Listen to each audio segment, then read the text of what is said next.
तो इस पार्ट में आज ल्यूसेंट पार्ट 2 है। इसमें आज ह्यूमन आई के बारे में पढ़ेंगे। ह्यूमन आई में डिफरेंट पार्ट्स होते हैं। पहले हम उन पार्ट्स के नेम के साथ फेमिलियर होते हैं, उसके बाद इन डिटेल आगे मैं उनको एक्सप्लेन करूँगा। पहला पार्ट कॉर्निया, एक ट्रांसपेरेंट लेयर होती है। दूसरा पार्ट ये ब्लैक आप जो देख पा रहे हैं इसको कहते हैं प्यूपिल। तीसरा पार्ट येलोइश कलर में आप जो देख रहे हैं इसको कहते हैं आइरिस। वाइटिश लेंस, और ये जो रेड कलर में इनको कहते हैं सिलियरी मसल्स। यहाँ पर देखिए ये सिलियरी मसल्स। फिर रेटिना, उसके बाद ऑप्टिक नर्व, विट्रस, ह्यूमर, ये कुछ पार्ट्स हैं। अब इनको हम डिटेल आगे समझते हैं। पहला पार्ट कॉर्निया। तो हमारी आइज़ में जो लाइट एंटर होती है वो इस ट्रांसपेरेंट लेयर के थ्रू होती है। तो आप ये बताइए कि जब लेयर जो रेज़ आती हैं वो रिफ्लेक्ट होती हैं या रिफ्रैक्ट होती हैं। तो इसका आंसर है कि रिफ्रैक्शन ऑफ लाइट होता है, ना कि रिफ्लेक्शन ऑफ लाइट। इसके बाद जब भी किसी को आई में प्रॉब्लम होती है, जिनको दिखता नहीं है, उनके लिए जो डोनेशन के थ्रू आई दी जाती है, जो लोग आई डोनेट करते हैं, तो बेसिकली आई का कॉर्निया पार्ट डोनेट करते हैं। पूरी की पूरी आई रिप्लेस नहीं की जाती, वो कॉर्निया रिप्लेस किया जाता है। सेकंड पार्ट ये आइरिस, ये बेसिकली कलर प्रोवाइड करता है आई को, और इसका जो इम्पोर्टेंट रोल है वो प्यूपिल की साइज़ कंट्रोल करना है। प्यूपिल क्या होता है मैं आपको अभी समझाता हूँ। समझिए ये आपका जो ब्लैकिश पार्ट हमने देखा था ये प्यूपिल है, और इसके सराउंडिंग में आइरिस है। तो ये प्यूपिल की जो साइज़ कितनी ज़्यादा छोटी होगी या बड़ी, ये आइरिस कंट्रोल करता है। अब हम समझते हैं प्यूपिल क्या होता है। तो प्यूपिल बेसिकली आई का वो पार्ट होता है जो डिसाइड करता है कि कितने अमाउंट में लाइट अंदर जाएगी। मान लीजिए आप धूप में हैं तो ये एकदम छोटा हो जाएगा, क्योंकि इनफ लाइट है। वहीं अगर आप रात में रहेंगे तो प्यूपिल की साइज़ बढ़ जाएगी या अंधेरे में जाएंगे। क्योंकि लाइट कम है, तो ये चाहता है कि ज़्यादा से ज़्यादा अमाउंट ऑफ लाइट आई के अंदर जाए, तो ये अपनी साइज़ को बढ़ा लेगा। कब बढ़ा लेगा? अंधेरे में। कब छोटा कर लेगा? जब इनफ सनलाइट अवेलेबल होगी। और ये सब कौन करता है? ये सब कम और ज़्यादा साइज़ कौन करता है? आइरिस। तो आइरिस प्यूपिल की साइज़ को कम या ज़्यादा करता है। इसके बाद हम पढ़ते हैं लेंस के बारे में। ये जो लेंस है इसके बारे में, तो लेंस, तो हमारी आई में कौन सा लेंस होता है पहले आप ये बताइए, कॉनकेव लेंस या कॉन्वेक्स? तो कॉनकेव लेंस हो, कॉन्वेक्स लेंस होता है, सॉरी कॉन्वेक्स लेंस होता है। और कॉन्वेक्स लेंस की एक प्रॉपर्टी होती है, बताइए क्या? कन्वर्ज करना। ये क्या करता है? कन्वर्ज करता है रेस को। आई होप यहाँ तक आपको कोई डाउट नहीं। हमने पढ़ा कॉर्निया, इसमें रिफ्रैक्शन होता है। आइरिस प्यूपिल की साइज़ कंट्रोल करता है। प्यूपिल कितने अमाउंट में लाइट अंदर जाएगी या नहीं ये डिसाइड करता है।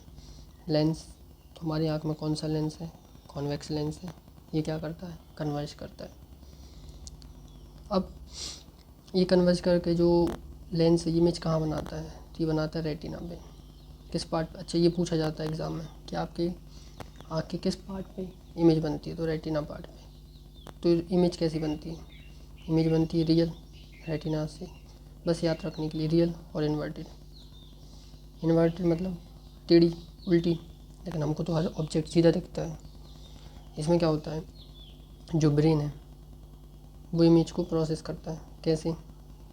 यहाँ पर आपने देखी थी ऑप्टिक नर्व, इसके थ्रू ब्रेन को सिग्नल जाता है और ब्रेन हमारा हमको प्रोसेस करके सीधी इमेज बताता है। ठीक है, तो हम समझते हैं लेंस। तो हमने समझा लेंस कौन सा, कॉन्वेक्स, कैसी इमेज बनाई, रियल, और इन्वर्टेड टेढ़ी इमेज, लेकिन ब्रेन नर्व के थ्रू, ऑप्टिक नर्व के थ्रू प्रोसेस किया और हमको हर चीज़ सीधी ही दिखती है। ठीक है, अब इसके बाद एक बार थोड़ा सा रिवाइज करते हैं। कॉर्निया से रेस गई प्यूपिल के थ्रू लेंस, और लेंस ने कहाँ इमेज बनाई? रेटिना। ब्रेन ने प्रोसेस किया। कैसे? यहाँ पे होती है ऑप्टिक नर्व। ठीक, कोई डाउट? अब हम पढ़ते हैं जो आइस में डिफेक्ट होते हैं कुछ उनके बारे में। पहला मायोपिया। मायोपिया में आपको पी दिख रहा है, इस पी को हम 2 बार यूज़ करेंगे। पहला मायोपिया में हमको याद रखना कि जो पास की जो इमेजेस है वो एकदम क्लियर दिखती है, मतलब पास का देखने में कोई प्रॉब्लम नहीं, तो हम ऐसा टिक कर लेंगे एग्ज़ाम में। अच्छा, डिस्टेंस दूर का ऑब्जेक्ट देखने में मतलब प्रॉब्लम आएगी, ठीक है, मतलब दूर का सही से नहीं देखेगा। अच्छा, ये क्यों हो रहा है फिर? तो अभी मैंने आपको बताया था कि इमेज कहाँ बनती है, रेटिना पे। अब मायोपिया में क्या होगा, जो इमेज है वो रेटिना के पहले बनेगी। देखिए, मानिए आपका नॉर्मल विजन होता तो ये रेटिना पे इमेज बन गई, कोई प्रॉब्लम नहीं हुई। अब मान लीजिए आपकी आई में मायोपिया का डिफेक्ट है, थोड़ा सा डायग्राम में प्रॉब्लम हो गई, मैं फिर से बनाता हूँ।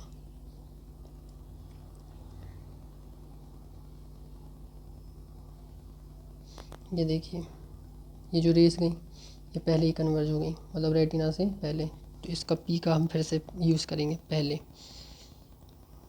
तो इमेज कैसे बन गई, पहले किसके पहले, रेटिना के पहले। एक रीज़न ये होता है। दूसरा रीज़न ये होता है कि जो आई बॉल है आपकी, है ना, ये आई बॉल, इसकी साइज़ बढ़ गई।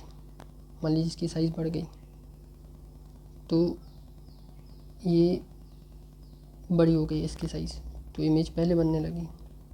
तो हम समझ जाएंगे जो आई बॉल है उसकी लेंथ क्या है, या तो इंक्रीज़ हो जाए या रेटिना से पहले ही इमेजेस क्या हो जाए, कन्वर्ज, मतलब ठीक है। ये देखिए कन्वर्ज हो गई। अब इसको ठीक कैसे किया जाएगा, पहले ही से कॉन्वेक्स लेंस है हमारी आँख में, अगर हम एक और कॉन्वेक्स लेंस लगाएंगे तो और कन्वर्ज होगी रेस, और पहले इमेज बनाएंगे, तो कॉन्वेक्स तो यूज़ नहीं करेंगे, हम यूज़ करेंगे कॉनकेव लेंस का। क्यों? क्योंकि जो कॉनकेव लेंस होता है ये करता है डेविएट रेस को इस तरीके से, तो हम कॉनकेव लेंस का यूज़ करेंगे। अब हम पढ़ेंगे सेकंड इफेक्ट के बारे में। जो सेकंड प्रॉब्लम होती है आई में वो होती है हाइपरमेट्रोपिया की।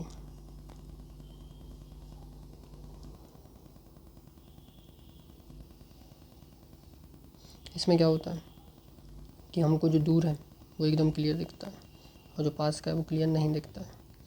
अच्छा, तो इस हमें ये याद रहेगा, दूर का क्लियर दिखता है। हाइपरमेट्रोपिया में क्या सही है, दूर का ठीक है, पास का नहीं दिख रहा। अब ये क्यों होता है, तो इसमें क्या होता है कि जो इमेज है वो रेटिना से दूर बनती है, रेटिना के पीछे बनती है। यहाँ ये रेटिना है, पहला रीजन। और दूसरा रीज़न ये होता है कि जो आपकी आई बॉल की साइज़ है वो छोटी हो गई है, आई बॉल की साइज़ छोटी हो गई है। ये आई बॉल है, इसकी साइज़ नॉर्मल से छोटी हो गई इस वजह से, तो इसके 2 रीजन हो गए। अच्छा, तो रेस पीछे जा रही, मतलब कन्वर्ज ठीक से नहीं हो रही, तो हम क्या करेंगे, एक कन्वर्जिंग लेंस पहले से था हमारी आई का, हम एक और कॉन्वेक्स लेंस जिसको कन्वर्जिंग लेंस कहते हैं उसको यूज़ करेंगे। तो रेस जहाँ रेटिना पर कन्वर्ज होनी चाहिए वो कन्वर्ज हो जाएंगी, ठीक। तो इसमें कौन सा लेंस यूज़ किया हमने, कॉन्वेक्स लेंस। आई होप आपको यहाँ तक क्लियर हो गया होगा। अब हम तीसरी प्रॉब्लम के बारे में देखते हैं प्रेस बायोपिया।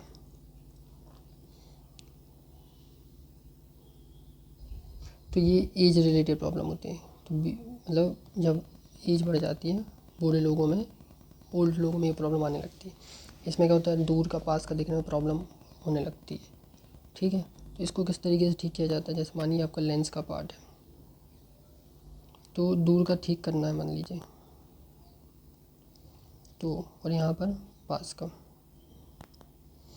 अभी हमने पढ़ा था कि अगर आपको मायोपिया है तो पास का तो आपको क्लियर है, दूर का क्लियर नहीं है, तो आपने कौन सा लेंस यूज़ किया, कॉनकेव। तो ऊपर हम कौन सा लेंस डालेंगे इसमें, कॉनकेव, और नीचे कॉन्वेक्स, क्योंकि हमको दूर का तो ठीक है, पास का नहीं है। इसको क्या कहते थे, हाइपरमेट्रोपिया। तो हम कौन सा लेंस यूज़ करते थे, कॉन्वेक्स। तो इसमें हम दोनों यूज़ करेंगे, इसमें हम यूज़ करेंगे बाईफोकल। जैसे हमारा मायोपिया में हमने पी का यूज़ 2 बार किया था, ऐसी बाइफोकल प्रेस बायोपिया में हम बी का यूज़ 2 बार करेंगे, मतलब याद रखने के लिए। अब हम चौथा जो प्रॉब्लम उसके बारे में देखते हैं।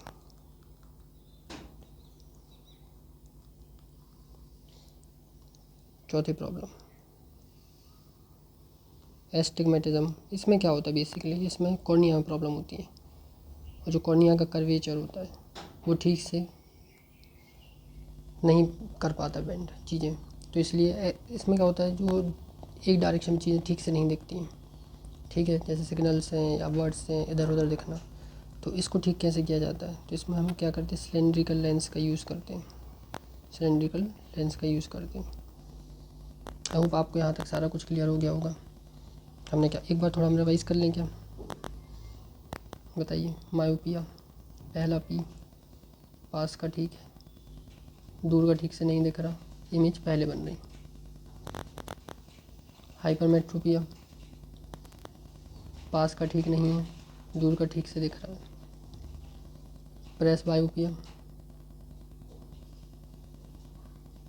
जिसमें हमने क्या किया, दोनों में प्रॉब्लम हो रही थी, तो क्या किया, बाइफोकल लेंस का यूज़ कर लिया। और जब एस्टिग्मेटिज्म होने लगा तो सिलेंड्रिकल लेंस का यूज़ कर लिया। आई होप आपको यहाँ तक सारा कुछ क्लियर हो गया होगा। इसी तरीके की वीडियोज़ को देखने के लिए आप चैनल को लाइक और सब्सक्राइब करें। Thank you for watching.